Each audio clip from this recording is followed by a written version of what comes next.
This podcast is sponsored by Lightstep. Lightstep delivers confidence at scale for those who develop, operate, and rely upon today's powerful software applications. Answer questions and diagnose 100% of anomalies, spanning mobile, monoliths, and microservices across every service in real time. Visit lightstep.com. Good day, folks. This is Shane Hastie for the InfoQ Engineering Culture Podcast. In this episode, I bring together two of the recordings that I made at the recent QCon London conference. First, we've got Kingsley Davies talking about ethics, and then Cat Swetel exploring requisite variety. Enjoy. I'm sitting down with Kingsley Davies. Hi Shane, nice to meet you. Hi Kingsley. You run a coffee shop and a bakery on the side, but you also are giving a talk here on effective ethics for busy people. Yeah, sure. Yes, I've been a busy person running a coffee shop and bakery on the side since the start of the year, in fact. So some of the lead up to that and some of the story behind that. Last year, I put a conference together in Brighton called Good Tech Conf, and with two other kind of collaborators on it, because we saw that there was a desperate need to do something that investigated the tech for good space and the ethical technology space too. We'd seen the emergence of a few other things in this area, so Co-ed Ethics as a conference that happened, also Meaning Conference in Brighton being two big things that were kind of on the radar, but we were kind of keen to do something out of London and dig a bit deeper into the effects of ethics and technology on the near and future horizon and what was going on in the tech for good world, and tech for good world being a very kind of different world to the tech conference world that I'm used to. So tech for good being technology used for social impact, typically in what's called the third sector, which is the charity sector, but there seems to be very little overlap between kind of that world and the kind of hardcore tech conference world. So put that conference together, did that in November, and it was great, a real success. Off the back of that, kind of got into doing more stuff around kind of local community-based activities. My wife's a baker, and that kind of led to us opening the coffee shop and bakery, because apart from being a coffee shop bakery, we also kind of run it as a bit of a community space for people to come together, talk about different things that are going on locally. But yeah, it's been a real kind of eye-opener, but a very kind of comfortable, a good busy if you would. So, but yes, I've been one of those busy people from the talk. So, tech for good. Why do we need that now? Yeah, I think now is the prime time for tech for good, with a lot of the scandals and one thing and another that have been emerging over the past couple of years. We've come to see that data is the new oil, in fact. So people trading data, and actually that slight pivot between things going slightly askew, not through data breaches, but the product using our own data for its own ends and to influence people, and not necessarily influence people in a particularly positive way, but influence people for specific marketing ends or specific budgetary ends. So I think the emergence of that over the past couple of years is really getting us into a place where we're starting to reevaluate whether this is a good thing or a bad thing, and how we actually are able to judge that and how we react to it. So if it's a bad thing, do our regulations meet the needs to be able to address that? Or is it something that has to maybe emerge at the grassroots level? And how do developers on the ground, what tools have they got to try and evaluate what they're working on, whether the outcomes could be used for good or ill? So as that individual contributor technologist sitting often at the bottom of a pipeline of do this, how do I make a decision whether this algorithm I'm coding, this thing that I'm putting in place is good, and what do I do if it's not? Yeah, I'm with you. So lots of different courses of actions depending on how extreme and how psychologically safe that individual feels in their organisation. There's probably an overarching statement that if someone doesn't feel psychologically safe and supported, so when I say psychologically safe, do they feel confident that they can express their opinion and that something will happen to that opinion and not happen to them for the worse? If someone doesn't feel safe in their environment, arguably it's time for them to very likely find a different environment to be within where they feel supported and safer. If they do feel safe within that environment, then definitely there's steps that they can take to try and tackle those problems, at least start asking the questions, whether at some point in the future we start actually formalising this and putting something like ethics into the continuous delivery pipeline so that we have maybe a champion or something who's responsible for ethics and has ethical training and can evaluate those things as products get delivered. And there's lots of different toolkits that are starting to emerge on the horizon to try and evaluate and not necessarily metricate, but make some form of judgment over the direction of travel of the technology we're producing. One of the things, we call it software engineering, but very, very seldom do we actually go through a proper engineering training. Yeah, that's very true too. What I know of other engineering professions, very often they are required as part of their profession. They have codes of conduct, they have ethical frameworks that they're required to abide by. We don't see that in software development, in IT today. No, it's very true. I mean, they're slowly starting to emerge, but it has been as much a reaction to some of the exposés over the past couple of years as something that's been kind of forethought and been come through from prior design. Yeah, so there has been talk of having an equivalent of the Hippocratic Oath for developers, and things like the Stockholm Letter have certainly been pushing that kind of agenda, and whether that then becomes something that leads to a regulation or some form of formal certification of people in the software engineering industry. Be interesting to see how that plays out. There's other guidelines around ethics too, so the ACM have a code of conduct and have a code of ethics that's available. Yeah, there's lots of things that are slowly starting to emerge on the horizon and give us ethical frameworks to try and work within and do evaluation within. Whether any of them stick or one of them ends up being a kind of victor on the horizon, we'll see. We'll see. I think there's almost maybe almost a sad inevitability that it might take another couple of incidences to happen at scale and delivered with speed for that to cause that kind of reaction to occur. If we think about the legislative environments in the world today, legislation responds... Yeah, slowly and after the fact. And after the fact. For sure it does. And often, if we think of a pendulum, it goes too far. Yeah. What do we do as a tech community? What can we do? What should we be doing? Yeah, great question.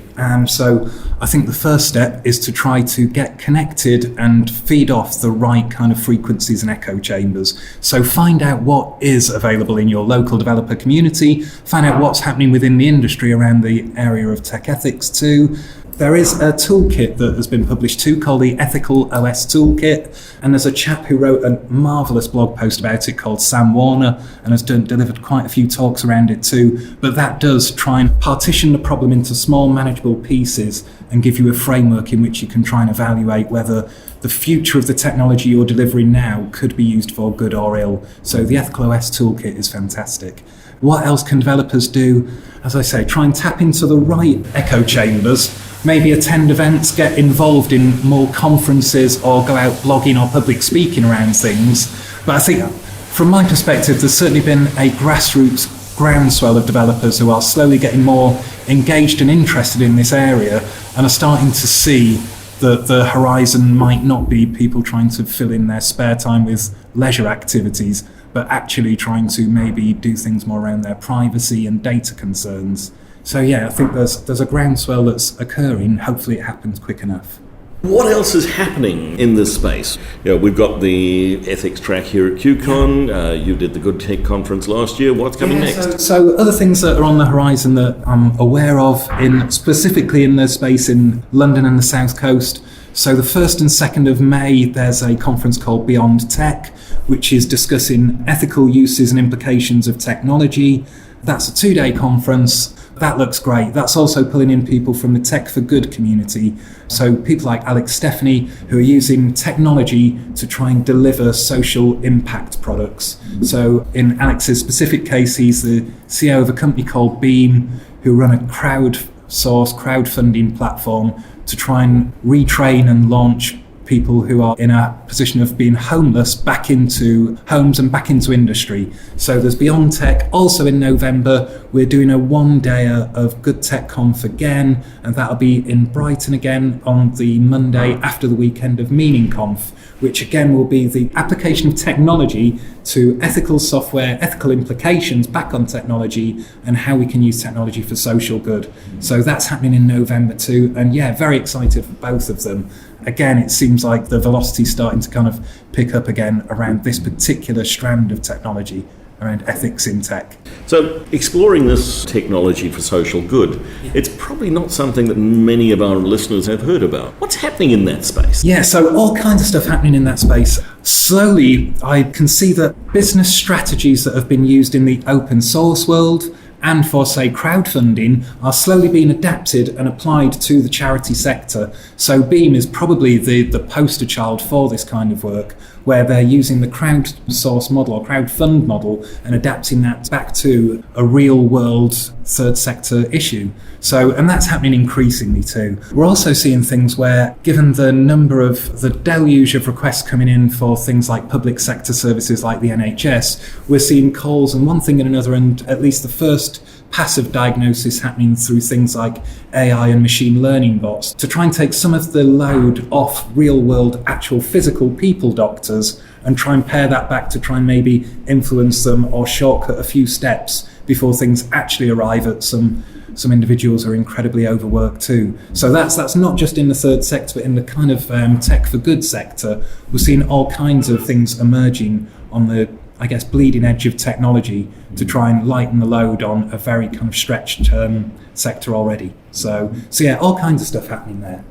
Another area where I guess technology is really starting to kind of see the rise of interest in one thing and another is around the green tech sector. So energy use of data centers, whether they can be fed from green energy use, the carbon footprint of data centers, but energy use has become increasingly a bigger topic, and I think we're seeing that ongoing too. I suppose one thing that has perhaps fed into this too are things like seeing the emergence of technologies like Bitcoin and blockchain, where the last report I saw is about 6 months old, where I believe the amount of electricity used by Bitcoin miners would be equivalent to the 38th country in the world in terms of electricity consumption, which seems ridiculous. There's obviously a financial gain for people who are winning the cryptographic prize in Bitcoin to push them towards doing this, but we are effectively boiling the ocean for pushing technology to those extremes. So yeah, I think green technology and the ethical use of power in technology and the efficient use of power in technology and the use of carbon in technology too and carbon footprint of data centers, that's increasingly coming to the fore. And I know that Anne Curry has a great petition out there called Sustainable Servers, which she's trying to lobby Parliament to try and have this better regulated or better monitored too. So yeah, that's definitely an area of emergence or growing interest. Thinking about Bitcoin as an example, that's a technology that made sense. Yeah, so it does good things. It does things, yeah. So I mean, I guess Bitcoin in context.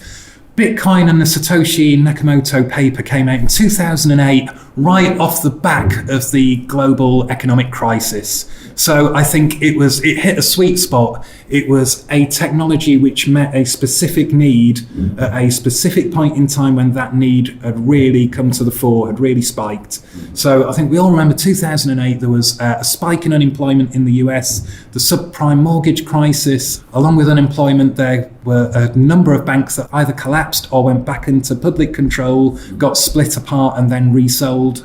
And I suppose in that environment where there was a specific lack of trust in, I guess, massive financial institutions, you can both understand why characters like Satoshi Nakamoto are aliases and don't really exist as an individual in the real world, because that would be a particularly difficult environment for a real person to exist in, trying to take on the global economic crisis and multinational banks.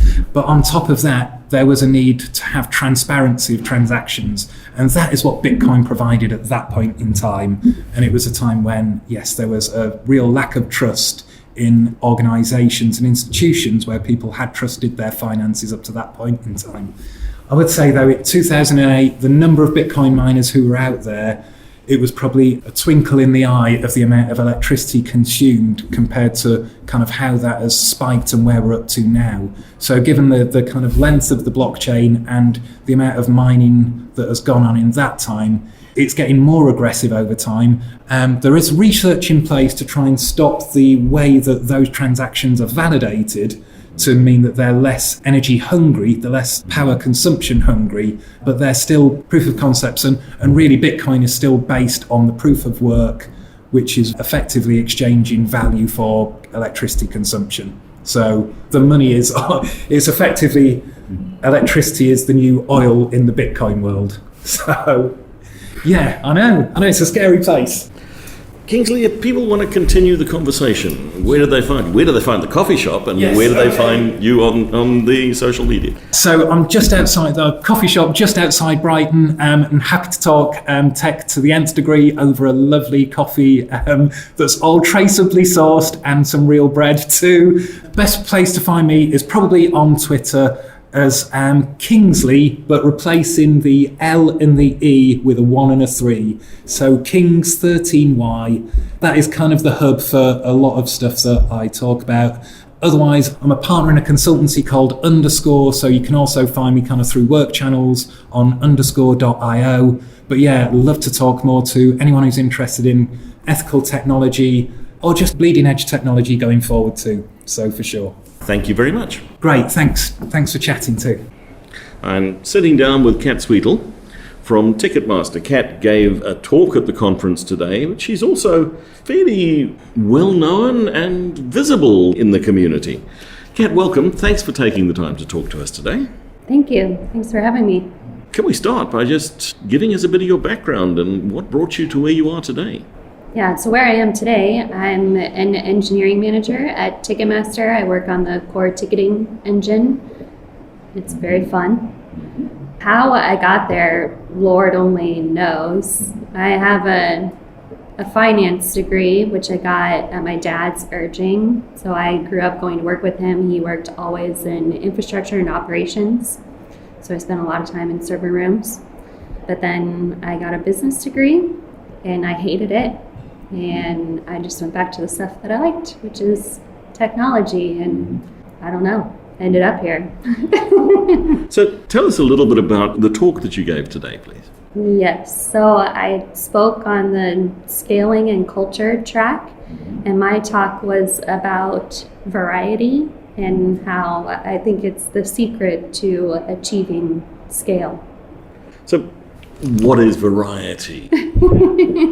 It's a wide term. What are the different components? So the way that I choose to address it in the talk is basically through the lens of Ashby's law of requisite variety, which basically says the more options you have available to a system, the more resilient, the longer it'll last, the better it'll do. And so that's the lens that I choose to use, which options are available to a system. And by a system, not just a piece of technology. Well, even a piece of technology is not usually a piece of technology, right? We work with socio-technical systems. Yeah, so I do talk about what it means to incur variety in technical systems, and then also in our culture and in our strategy. And I think variety is generally a good thing as long as you are incurring it where it makes sense. So what would be some examples of where it makes sense and where it doesn't? So where it would make sense, if you have a diverse market, which I would say many of us do, especially those of us that are engaging in a service pivot, right, where we're responsible for providing unique offerings to individual people over time, right? So engaging in a relationship rather than a transaction. Obviously there, variety is really important because you need to meet someone's needs over time. However, the way that you do that is through low variety, right? So we don't want to have a bunch of variety in the infrastructure that those applications or those services are provided on top of. We want infrastructure and things like that to be repeatable to the point that they're almost commoditized. So what would the variety be on top of that? Well, let's see if I can give a tangible example that's not under NDA. But like when we get recommendations, personalized recommendations, that there's a huge variety in that, right? So I'm getting something that fits my unique needs. How that's done is through a platform that's built on not the supply side economy of scale, but a demand side economy of scale. And then that platform is built on top of infrastructure, which is our traditional supply side economy of scale. And how does this translate, because you were in the culture track, how does this translate to the people in the teams and the people in the organizations? Yeah, so obviously I've said this already, we're making socio-technical systems. So these are systems that are implemented by people for people, right? So the way that we think about our work is going to manifest itself in the systems, and we see plenty of examples of this going poorly and this going really well. And I think if we want to build resilient organizations, which all of us do, we want to continue to receive a paycheck, right? Yeah. That would be a good thing. So we need to be open to a lot of different options. And the way that we do that is by creating teams that have a lot of variety in their experiences, the individual experiences of the members, the shared experiences. They have a lot of different beliefs and are able to see different options and the potential consequences of those different options. So how do we get that variety? Because if we look at our industry, it's pretty monoculture. Yeah. So I think in my experience, I can't speak for everyone, but in my experience, the way to create more options is not actually always to create more options, but to become sensitized to more options. So in my talk, I address the difference between taking an account of a situation and accounting for a situation. So when we just take an account of what is currently happening, what the facts are, it leaves us open to lots of different options. When we begin to account for why things are the way that they are, we begin to narrow our option set. And I think that approach seems to be helpful in how we address the variety within teams and the diversity within teams. If we make this assumption that only people with a CS degree are going to be good at programming, then we eliminate a lot of options. If we have an assumption that only men are good at programming, we eliminate a lot of options. But if we can pause and say, who is good at programming? How do we know they're good at programming? And then go from there, we have all possible people who are good at programming included in that option set. So I think it's really, really important to stop and account of before we begin to account for. And that's quite difficult, right? Because we have beliefs that even filter the way that we view the world. So my account of a situation may not even be comprehensive because of the beliefs that I hold. I literally might not be able to see what is there. So how do I overcome that?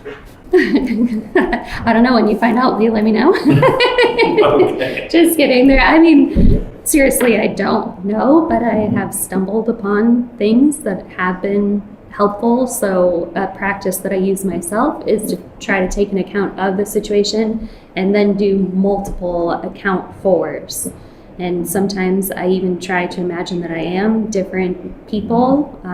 So that's also very applicable to strategy and things like that, right? Richard Rummelt writes about that in Good Strategy, Bad Strategy, I think.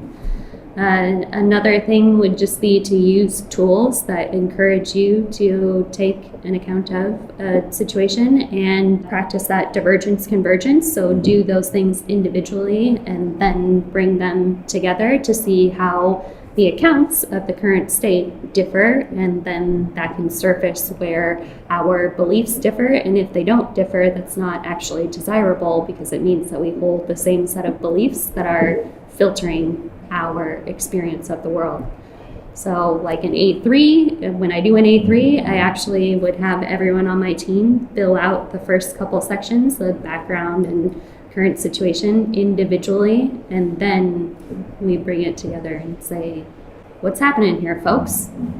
Deliberately provocative in terms of gathering the... Much my life philosophy. Cool. So that's great. Being deliberately provocative. Moving on from your talk here, you have some thoughts about our industry. So let's tackle some of those. Yes, I have thoughts. That's fair to say. Yeah, my thought generally about our industry is it's a baby. It's still in its infancy.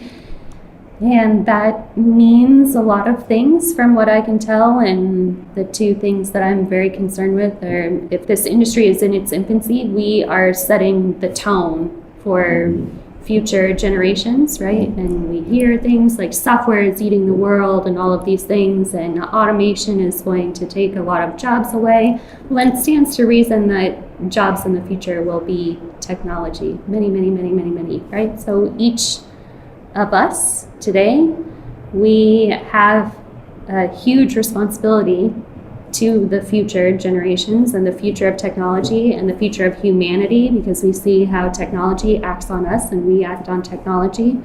So there's so few of us today versus what there will be in the future, that each one of us, whether we like it or not, has a tremendous responsibility to future generations to consider the outcomes of our actions and be mindful and be present in the moment and thinking about what we're doing and the way that we're implementing systems.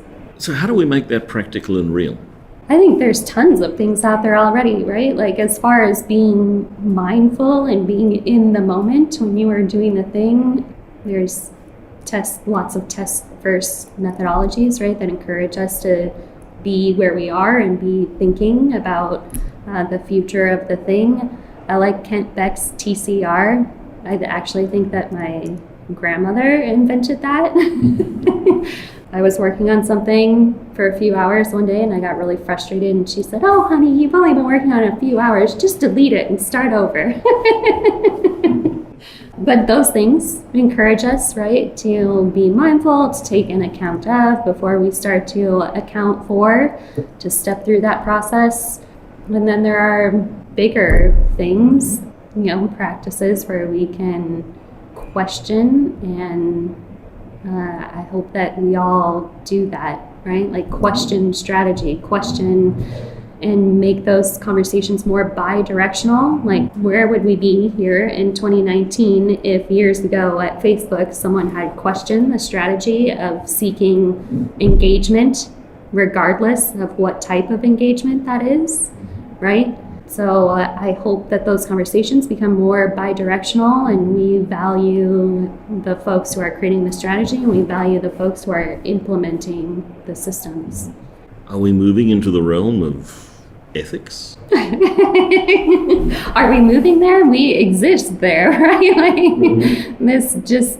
It is, regardless of whether we want to acknowledge it or not. That's why sometimes people don't like the idea that I have about computing being in its infancy, about each of us having this responsibility, because then it means that you can't just go to work and do what you're told. If you choose to not think, that's still a choice, right? And what's the great quote, Hannah Arendt, right? That evil is just a failure to think, something like that. So whether we like it or not, we are in that realm, and it's just whether or not we choose to acknowledge it. For the listener who's looking at this and perhaps for the first time thinking, what I'm doing has a big and longer term consequence, where do they go for guidance? Do we have a moral compass in technology today? I think that's an interesting thing about this time in general, not just in technology, but we are becoming more secular. But the same rules kind of apply, right? We may have looked to certain places in the past to enjoy that moment of transcendence, the shared meaning, and where we really feel like we belong and everything is real. We can still have those moments today. And so I don't think we need to look for a compass. I think we need to look to each other and value the testimony that each one of us brings to the table, right? We have to listen to each other, and sometimes that is a long process and it takes time, but I think it's time well spent, right? So I don't think there's a moral compass. I think there is each other. But when I'm under pressure writing code, get the feature out, how do I stop and think? You are making those choices regardless, right? And it might be that you're just not very good yet at stepping through the inference ladder mindfully, and that takes practice. And I venture to say that with practice, you'll step through it much more quickly. But we are so privileged in this field, and there's so many of us. Like, I never thought I would be here seeing the world and all these things. That's not the background that I come from. And so I'm not afraid to lose it all by saying no. I feel perfectly empowered to say no because I know I can do fine with less. So those of us who are in a position to say no and to speak up, you have the responsibility to do that. Cat, if people want to continue the conversation, where do they find you? I am Cat Swetel everywhere. I'm just my name. So Skype, Google, Twitter, Gmail, everywhere possible. CATSWETEL. Done. Thanks so much. Thank you.